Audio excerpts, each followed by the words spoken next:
Hello everyone, welcome to my daily blog. এখন বাজে সকাল 9টা। ঘুম থেকে ওঠা মাত্র আম্মু বলতেছিল নানুর বাসায় যাবে, তাই আমি তাড়াতাড়ি করে ফ্রেশ হয়ে একটু নাস্তা করে রেডি হয়ে নিচ্ছিলাম। এখন আমি কোন ড্রেসটা পরবো তাই সিলেক্ট করতেছিলাম। এখানে চুড়ি আর কানের দুলটা আমার নিজের হাতে বানানো ছিল। এরপর ফাইনালি আমি রেডি হয়ে পড়লাম। তোমরা কে কে আমার মতো নানুর বাসায় যাওয়ার জন্য এমন এক্সাইটেড থাকো কমেন্টে জানাও। এরপরে আমি আর বৌমনি আগেই বেরিয়ে পড়ছিলাম। আম্মু আসতে একটু লেট করতেছিল, তাই আমি আর বৌমনি আগেই বেরিয়ে পড়ছিলাম বাসা থেকে।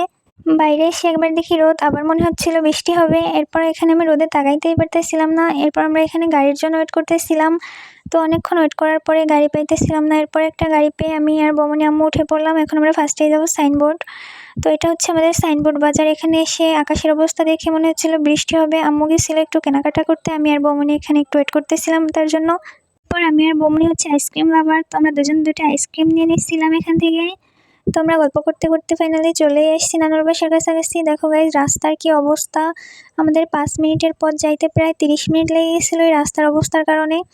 তো বৃষ্টিতে খুবই খারাপ ছিল এলাকার অবস্থা। এখন তোমাদের কার কার নানুর বাসা যাইতে রাস্তার অবস্থা এমন কমেন্টে জানাও।